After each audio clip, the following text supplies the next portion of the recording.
Hello there, welcome to day number 10 of the Mock Ember series we've got on the channel for 2025, where we're taking every day of the LEGO Star Wars Advent Calendar one at a time and seeing what we can do to either improve the Advent, use it in a mock, or just mock up something a lot bigger and better. And 10 is right on the top left corner. And, oh, this is a day, I have to admit, I was a little excited for. Today, we've got the first and only weapons rack in a droid advent calendar, which first off is a bit weird, we're getting a weapons rack, but it includes Babu Frick's tools as opposed to the regular clone stormtrooper droid blasters. When it comes to weapon racks, I know at least the LEGO Star Wars community has mixed opinions on it, because there are genuinely some people that really like how some of the weapon racks are built. This one's a pretty simple design and does match up to the rest of Babu Frick's workshop. Let's make sure we can see this as we're building this here, but it's usually all the same. We've got some clips to hold the weapons, be it blasters, be it tools, and a very blocky design, which in universe, I don't know if you've seen a lot of the Imperial stations with their weapons racks, and Clone Wars gave the Republic some, but they usually just use on ships. We saw a really good weapons rack in the Juggernaut. We will be taking to compare them as well before we start building anything. In fact, I think some of these tools are not entirely the most common of elements. I think this golden crossbar is an element I'm not even sure that I've seen yet. The rest of them fairly common depending on the sets that you've got, but it's quite a bulky build, not very exciting, and there's so much we could do to fix this up. So that's what we're going to be doing today, not building a weapons rack, but building something that will mean you never have to build another weapons rack in your time mock building, ever. No more weapons racks, get rid of them. They might appear on the Death Star every so often. I don't think the UCS Death Star has them. I don't think the UCS sets will go with a weapons rack because they're just not necessary. We have parts bins, we don't need weapon racks. Here's another look at the little weapons rack display, and this does match up to day 2 as the yellow mug. Day 2 of the advent calendar. Well, at least it should. This is my day 2 of the advent calendar, and can I just ask, have we figured out what this little stand thing was? I've turned mine into a little lamp, but I've stretched it out so that it covers more ground.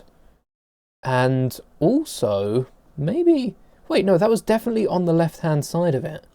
Or was that meant to be hidden round the back? Either way, this is a really quick fix. Just pulling them one stud forward, and now they can connect up as they will with so many other parts of this advent calendar. But before we get into the weapons rack, I have to cover this. I've also switched up a few of the other advent day builds, so let's get something else will connect to this. But first off, let's take a look at the Buzz Droid. After an entire video dedicated to changing it, not only have I ordered enough parts to build like 10, 15 more Buzz Droids that are well on the way, I've also switched it up again.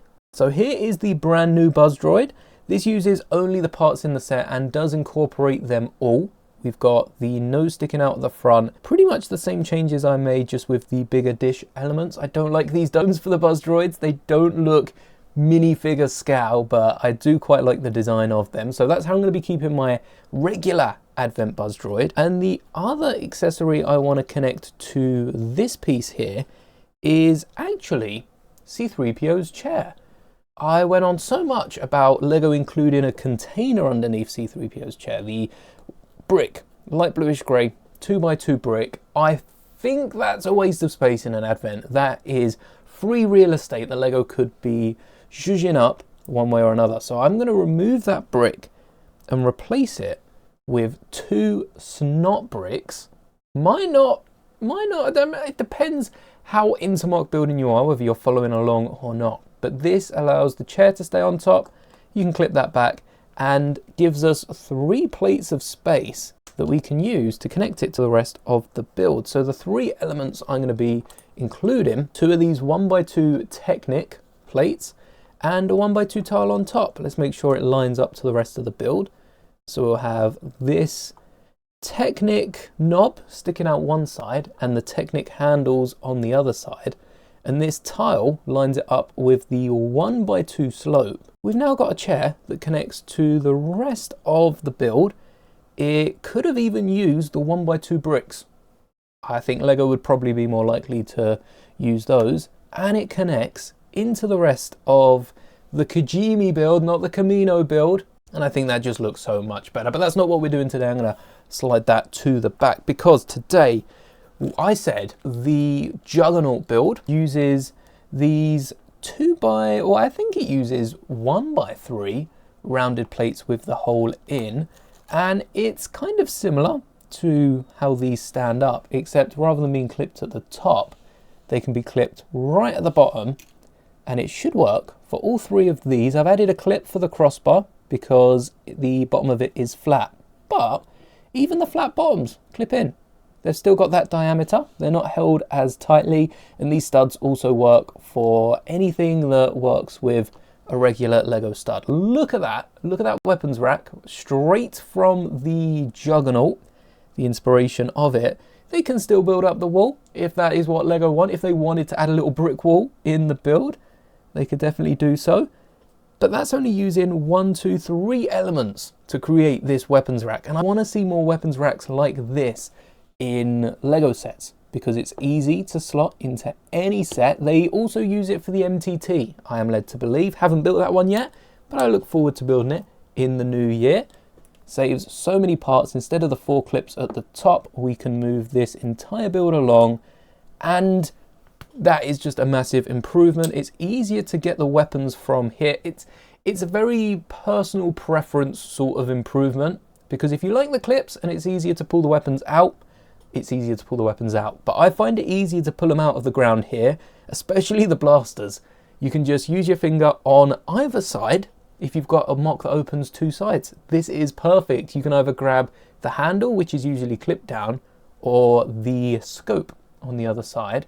But I've got something even better than this. And actually with the clip elements, I'm surprised Lego didn't use the clip and bar pieces to connect to Kajimi. Kajimi right now locks into place at, well, let's count it. 1, 2, 3, 4 clips for 90 degrees. So it's about 22.5 degrees per clip, per joint, per tooth, I guess, for these Technic elements. And there are so many elements. These are fairly new pieces, this one in the middle at least, that get many different angles. And for today's modification, we're going to be needing a few more of these clip elements. We might even be able to sneak these tan ones from the weapons rack that we're not using into one of the sides of the build. Look, perfect space here for one, and that will connect our weapons rack to the existing Lego Star Wars 2025 Advent Calendar Kajimi mock. Wow, that was a mouthful. I have all the parts needed for this mock in the bag, so hopefully you'll be able to build this along. And this isn't just for Kajimi. It's inspired by the weapon racks, by the storage units on Kajimi, which actually look very similar to the ones behind me. And if you want to build this, the parts that I've used are 4 1x4 bars, 4 length black bars. We've then got 1, 2, 3, 4, 5, 6, 7, 8 1x2 plates. 8 of them. 8 1x2 plates, 4 clips, 2 of these 2 studded off plates, and then 3 2x2 tan elements for the shelves. And because we've got 4 clips for 4 weapons, I've gone with 2 jumpers and a 2x2 plate. To start off this build, we're going to place down these 2 grey 2x2s in that shape of the 2x4 that we've used not only on our custom one, but in the original Advent as well. It's a 2x4 base. Let's keep that without confusing anything. And these 4 of these 2x2s are going to be spread out a little bit so that the hole in the stud, if you can see through, that hole in the stud at the top here has the grey plate going half the way through it. And I'm going to do this exact same with the bottom one so that it's half covered. And what that will do with these black bars here is stop them going all the way through first off, so that we've got a bit more bar. But it will also, I'm thinking we might even need some longer bar elements for this, but it will also hold up the next layers. We'll worry about that when we get there. So 4 bars already used in the corners of these 2x2 rounded off plates and one of your tan 2x2s, doesn't matter which one, in the middle with that one stud covered by a clip. And this is the first shelf that we'll be able to put down a tool. I'm thinking the hammer. I'm thinking the Anzellans probably use the hammer more than anything. And from here, we're able to build up the next shelf and keep going potentially for as long as you've got the elements. If you run out of elements, you can always get more. We've got the second shelf. The reason I'm using a 2x2 is so that I can get 2 of these clips on the shelf, and these will hold our crowbars and spanners, which are both minifigure scale brick separators, which do function with the rest of your Lego collection. And then on top, what we can even do here to stretch them out just a little bit is, first off, grab some more 1x2s and also grab some hilts. 1x6 and 1x8 and any longer bar element isn't as common as I thought it was. So instead of using a load of those that are probably more expensive than hilts with bars, I got a few of these hilts that will connect on the top of each of these shelves. And now on top of these 4 elements, we can construct one final shelf. We've only got the 4 elements. You can keep going. If this is a Republic armory, we're probably going to have at minimum like 6 to 8 shelves just of weapons, explosives. You can get backpacks on here. Basically anything that fits in a 2x3 space will fit on any one of these shelves, and you've still got the stud holes in the top. Let's bring back that 1x6 bar to continue upwards. The reason I'm including hilts is if you are building any taller shelves, you're going to need some hilts in there to connect the bar elements. But how does that look compared to Lego's original weapon stand that isn't even built still? We demolish that within the first couple of minutes of this video. We'll get the final tool, some sort of telescope maybe, right on the top shelf. And because we've used the bars on the edges, we're going to need to modify this a tiny little bit to get the clip a little higher up, and that can clip in so that it's still very much a part of our display. Maybe even clip the front so we can add an angle to it, make it look like the Anzellans. We might even need to push this clip a little further out. There we go. We've managed to clip using a few of those tan elements we removed from today's Advent weapon rack, clip the shelf on, and you could use some skeleton arms to clip on even more shelves, or better yet, stud them down. They all work in system with Lego thanks to those 2 2x2s we put on earlier, and I think it looks so much better. I don't think, I know.